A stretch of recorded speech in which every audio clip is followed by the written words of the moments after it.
¿Por qué y para qué ser pastor? ¿Por qué y para qué ser pastor? No tiene otra preguntita. Bueno, no era que estaba desocupado, no, estaba trabajando, tenía su trabajo. ¿Por qué y para qué ser pastor? Es una muy interesante pregunta. Es una muy buena pregunta porque ha habido un auge grandísimo de evangelismo y de discipulado en el mundo, lo que en algunos lugares llaman avivamiento. Y ese auge y ese avivamiento ha traído un liderazgo explosivo, un liderazgo acelerado. Y se ha vendido la idea del ministerio como algo que sí o sí tiene que hacer una persona que conozca al Señor. Y no está mala idea, de hecho así debe ser, pero se ha impulsado con tal velocidad y con tal celeridad que se han saltado algunas partes del proceso y, y cuando llegamos al por qué, entonces, no, porque la iglesia me lo exige, porque tengo que hacerlo, porque es mi imagen, porque es mi ministerio, etcétera, etcétera. Y ese por qué termina siendo más un bien personal del cristiano y no una gloria para el Señor. ¿Qué sucede? La escritura dice que somos llamados de acuerdo a su propósito, de acuerdo al propósito de Dios, no de acuerdo al propósito mío. De tal manera que ser pastor no es un propósito de un hombre, no es un propósito de los hombres, sino es un propósito de Dios. Y de acuerdo a su propósito es que el hombre es llamado a ser pastor. ¿Para qué? Para atender a ese llamado, para entender que tenemos que ser recíprocos con lo que el Señor ya nos dio por gracia. Como dice la Escritura, de gracia recibiste, de gracia debemos dar. Entonces hay muchas personas que necesitan también escuchar el mensaje del Evangelio, ser no solamente evangelizados, como decía Juan, sino también discipulados. Y ese es el trabajo que hacemos, enseñarles que guarden todas las cosas que el Señor Jesús nos enseñó. Muy bien. Víctor, ¿tiene pregunta? No fácil. No fácil. Bueno, primeramente que todo, muchísimas gracias, pastor. Estamos muy agradecidos con usted, con su familia, el Ministerio de Adoración Viva, por cómo nos recibieron, por este periodo de tiempo, bueno, muy corto, la verdad, pero muy, muy amañador. Y bueno, tengo una pregunta.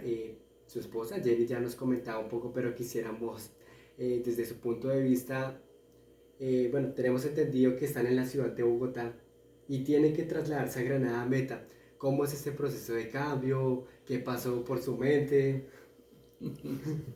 Esa es una de las difíciles. Esta es la más fácil. Escuché la respuesta que dio mi esposa y yo estaba ya comiéndome las uñas, pero lo dijo como si yo lo hubiera dicho. La escritura dice, ir por todo el mundo y hacer discípulos, ¿no? Y enséñeles. Y yo creo que a veces hemos espiritualizado tanto la Biblia que tenemos el mandato ahí y necesitamos esperar que venga alguien y nos imponga manos y nos profetice que debemos ir a predicar el Evangelio y hagamos cosas mágico, místico, maravillosas y necesitamos subir a un ayuno de 40 días. No, ahí dice, ir y hacer discípulos. Y si hay alguien que nos envía en el nombre del Señor a hacer lo que la Biblia ya dice que debíamos hacer, pues ¿cómo va uno a decir no? ¿O cómo va uno a decir, venga, necesito esperar confirmación, necesito? No, el mandato ya está dado y no fue una sugerencia, ir y hacer discípulos. Y si la congregación o la misión donde estábamos tuvo a bien enviarnos a servir, pues ¿qué debemos hacer?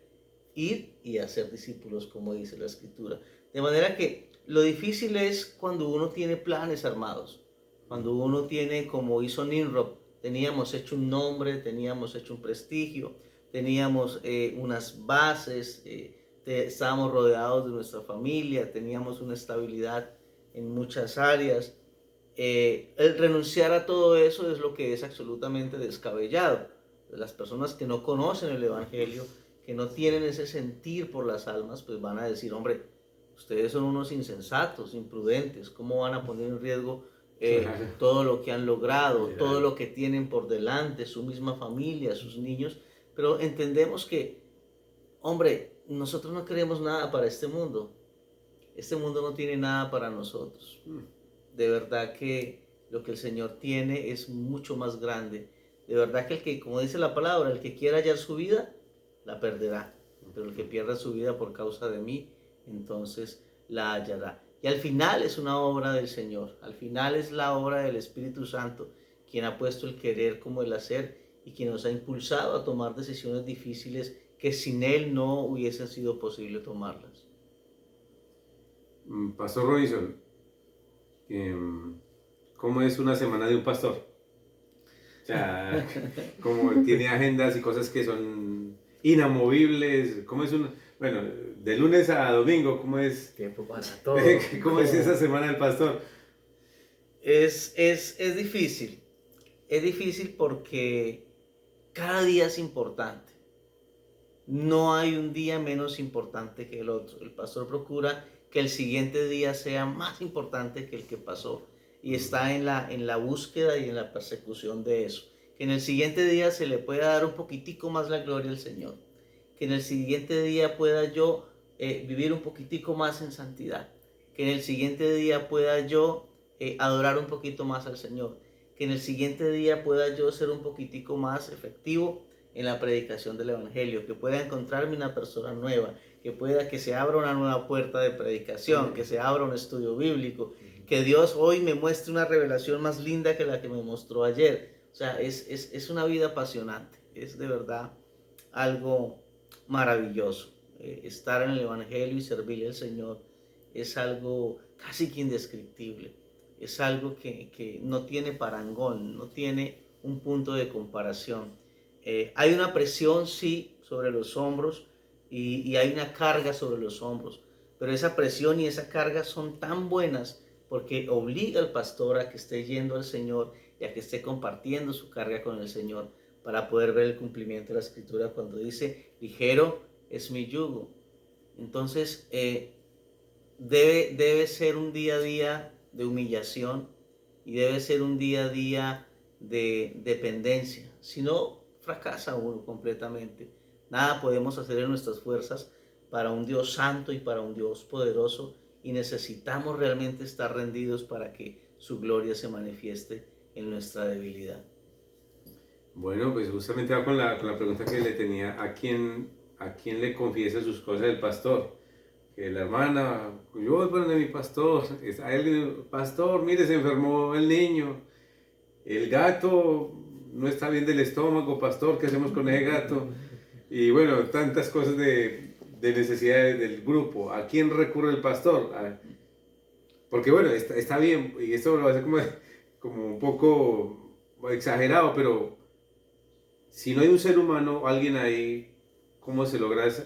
O sea, es difícil porque todos en algún momento necesitamos de alguien. ¿A quién le cuenta el pastor sus cosas? Esa es una muy buena pregunta, Juan. Es una pregunta muy, muy bonita. Antes de responderte esa pregunta, yo diría que Dios conoce las necesidades de cada uno de nosotros y Dios suple las necesidades.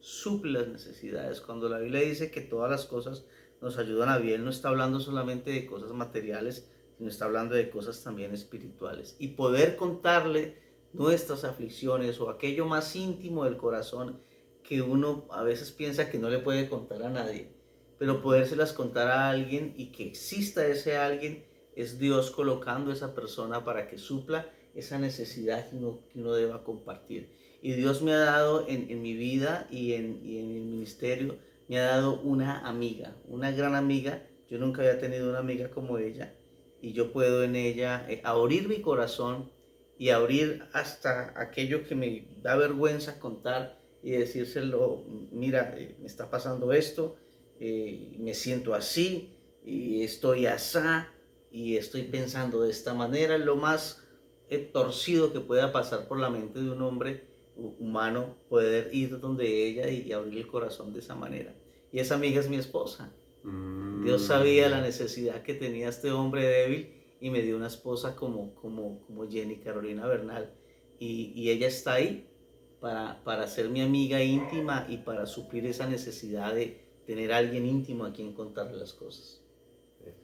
¿Cree en algún momento que Jenny, su esposa, lo pone a correr mucho o es normal en ella? No solamente lo creo en algún momento, lo vivo todo el tiempo. Es demasiado diestra, tiene una agilidad para todo, tiene una destreza mental, una destreza física, una fortaleza en todos los sentidos, es demasiado dinámica. Y ella lo sabe, se lo he dicho que ella es el centro, ella es quien sustenta el hogar, la familia, los hijos, a mí, no, todo, de verdad que Dios sabía mi debilidad en todos los sentidos y me dio una mujer que suplió esa necesidad. Qué bueno. Bueno, Víctor, ¿tiene alguna otra pregunta para cerrar? ¿Qué nos aconseja? ¿Qué se lleva de nosotros? ¿Qué se queda de nosotros acá? ¿Y qué nos aconseja para seguir adelante? Bueno, le respondo la segunda. ¿Qué queda? Ver la mano de Dios en ustedes, ver la respuesta de Dios en ustedes. ¿Qué queda? Ver que la juventud tiene esperanza en Cristo y ver esa esperanza en Cristo de la juventud reflejada en ustedes.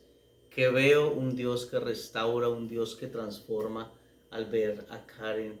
Que veo unos jóvenes en medio del mundo que no pertenecen al mundo, que quieren honrar y adorar y servir al Señor a pesar de su juventud, a pesar de que tendrían todo el mundo a sus pies, han elegido servirle al Rey de Reyes.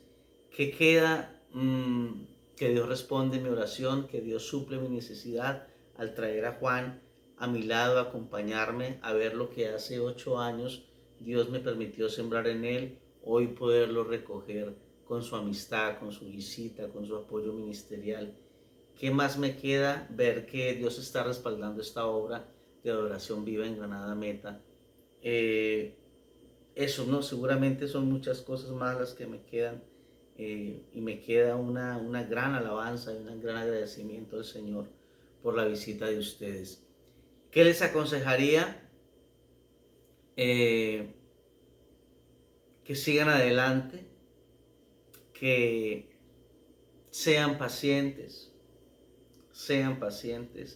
un no también es una respuesta de Dios, que no se salten ninguno de los procesos, que sepan esperar, que sepan entender que quizás a veces lo que creemos que es bueno para nosotros, aunque sea muy bíblico, a veces el Señor tiene algo mejor. Que escudriñen las Escrituras, que mediten en las Escrituras, que lean cada día las Escrituras como si nunca las hubieran leído, sin ningún sesgo, sin ningún amañe, sin ninguna postura, que las lean con toda la ingenuidad y con toda la ignorancia para que el Señor pueda edificarles en Él. Ese sería mi principal consejo. Pastor, muchas gracias. Gracias a usted por recibirnos en su casa. Gracias a su familia, a su ministerio. Y esperamos que Dios nos dé la oportunidad de volverle a acompañar. Le admiramos y le respetamos su ministerio.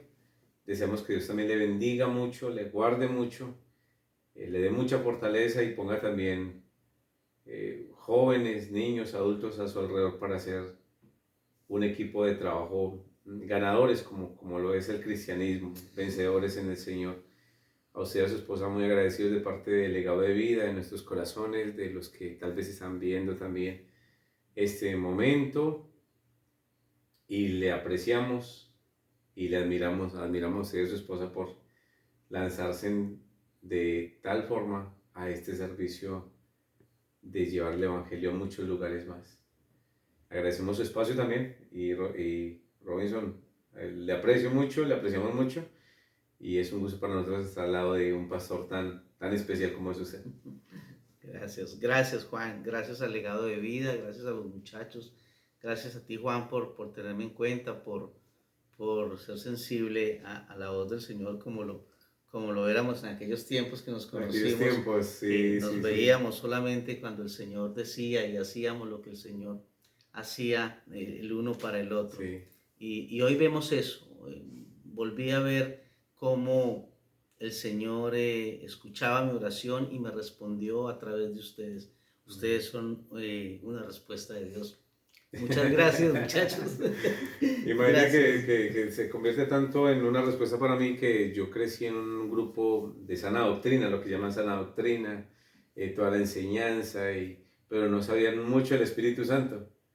Y gracias a Robinson yo llego a entender y a meterme en ese proceso de lo que es el Espíritu Santo. Y por eso en el reino de los cielos también lo voy a buscar para seguirle agradeciendo. Haberme mostrado esta maravilla del cristianismo vivo, tranquilo, de una buena relación desde el corazón, no desde la perfección de un ser humano, Exacto. de reglas, de normas, sino de algo tan de corazón. Sí, la escritura dice que ahora hay otra manera en la cual servimos al Señor y es guiados por el Espíritu Santo.